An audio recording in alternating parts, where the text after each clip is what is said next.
Good morning, boys and girls. I'm so glad you could come back to Granny's place today. We woke her up really early this morning. We were having a strong thunderstorm, and suddenly the sirens went off. So we quickly got down to the basement and we spent about half an hour down there. Thank the Lord we didn't have a tornado. But we've had a good long rain this morning, and we are so happy about that. The plants, the flowers, the grass, everything needed it so badly. So it's a little bit dark in my in my reading corner this morning, but we have some great stories that we're going to read together. The first one is called Finders Keepers. Finders Keepers for Franklin. This book is by Paulette, Bourgeois, and Brenda Clark.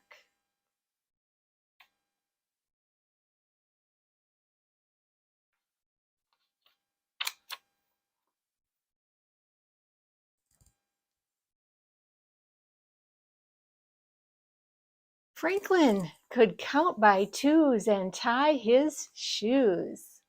He was good at seeing things that others missed. Once Franklin found a lucky four-leaf clover. Another time, he found the keys his mother had lost. But one day, Franklin found something special.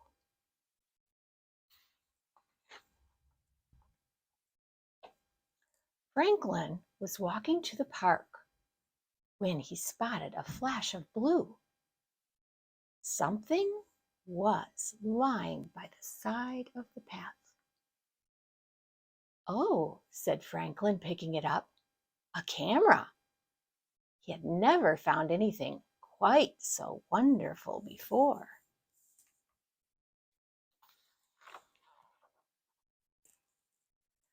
Franklin looked through the viewfinder. He imagined he was a photographer, just like Grandma, who took his last summer's pictures. "Say cheese," he said. Franklin pretended to click the clicker. Then he noticed that somebody had already taken one picture.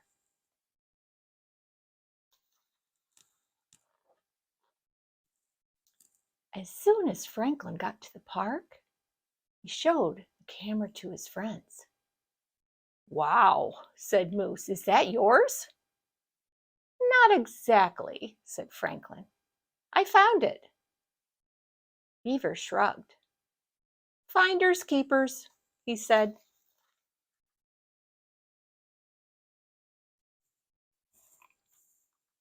"Well, I looked, but there's no name on the camera," said Franklin. "Then it's yours," insisted Beaver.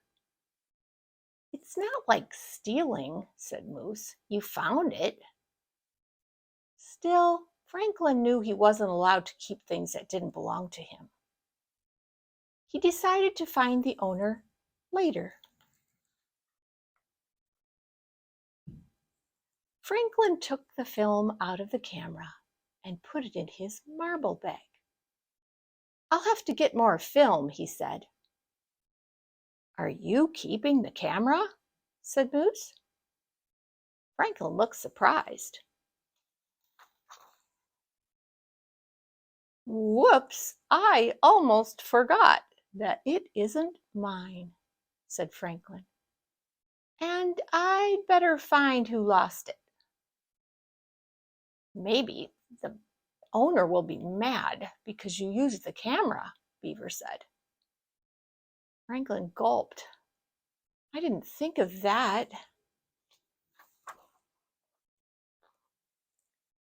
Now, Franklin wasn't sure what to do. He didn't like it when someone was angry with him. Franklin thought for a while. After his friends left, he put the camera back where he'd found it. "That's better," he sighed. "Now, no one will be mad at me." Franklin went home and ate a nice supper. After supper, Franklin's father wanted to play marbles. When Franklin opened his marble bag, the film rolled out. "What's that?" asked Franklin's father. Said Franklin. His father waited patiently. Finally, Franklin blurted out the whole story, finding the camera, using the camera, and then putting the camera back. "So you used something that didn't belong to you?" asked his father. "Not on purpose," answered Franklin. "It just sort of happened." "Well, what do you think should happen now?" said his father.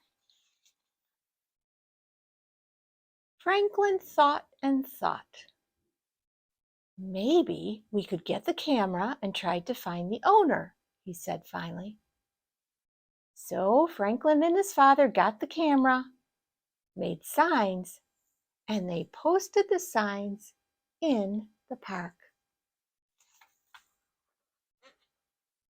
Then they waited a week, but nobody claimed the camera. Then they went to the police station and told the officers that they'd found a camera. Still, nobody claimed it. Franklin took the film to be developed. He bought a new roll of film with his allowance and popped it into the camera. The next day, the pictures were ready. Franklin held up a photo of Raccoon's family. "I know who owns the camera," he shouted. "Raccoon must have taken a picture just before he lost the camera. And he's been away, so he didn't see our signs." Franklin returned the camera to Raccoon and apologized for using his film. Raccoon wasn't mad at all. He was so happy to have his camera back that he shared his snack with Franklin. "Cheese," said Franklin, smiling, and Raccoon snapped a picture. There they are. The end. What a fun story. I really enjoy the animal stories, don't you? The next book we're going to read is called Mousetronaut by astronaut Mark Kelly, illustrated by C.F. Payne.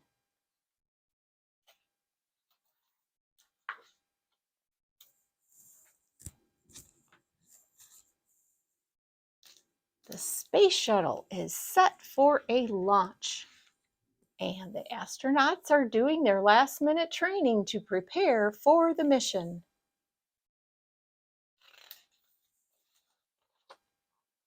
NASA is sending along some special guests for this flight, and they are in training too.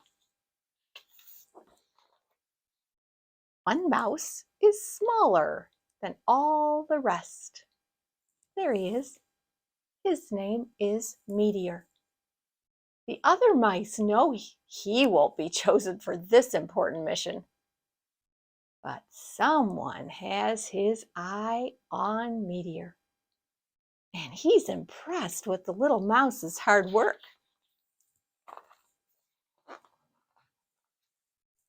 The shuttle commander announces that 6 mice will be selected for the flight. He picks 5 of the strongest, biggest mice. But for the 6th spot, to everyone's surprise, he chooses Meteor. All 6 are taken to their new home, a special cage called the Mouse Hotel. The other mice are nervous as the countdown begins, but not Meteor.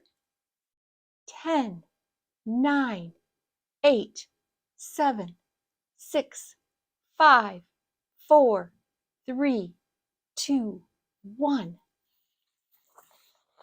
Lift off!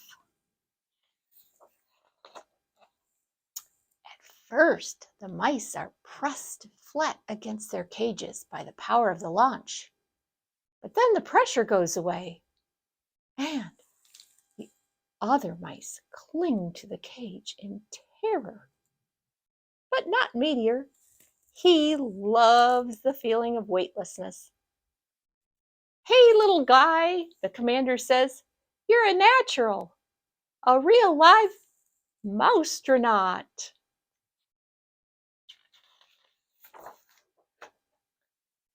Meteor is taken from his cage and gets a tour of the shuttle.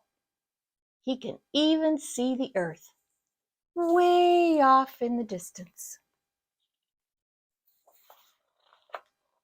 The astronauts are all very busy during the 14-day flight.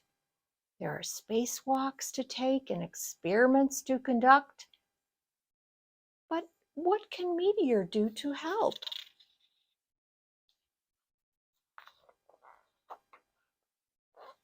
Then, while answering email, one of the astronauts notices the key to the control panel stuck between the monitors. When he tries to get it out, it accidentally gets wedged further down. "This isn't good," says the commander. "We need that key back." One astronaut tries to move the monitor, but it doesn't budge. Another slips her fingers into the crack, but that key is stuck down too deep. One even tries pushing it out with a long piece of metal, but no luck. No one can reach it. The astronauts are getting worried, but as they discuss the problem, a tiny figure has an idea. "Being the smallest isn't a bad thing," Meteor says to himself. "Maybe I can be useful on this flight." Here he is.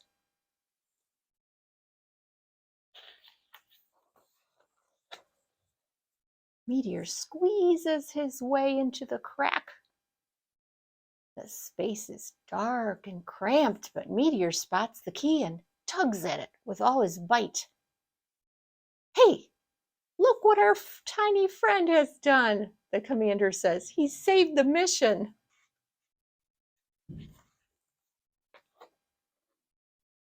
When the shuttle returns to Earth, Meteor is declared a hero. He's even given a brand new uniform and an official title, Mousetronaut. There he is. Everybody's cheering for him.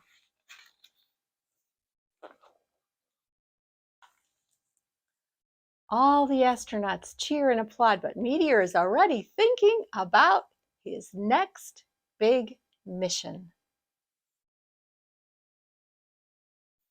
The end.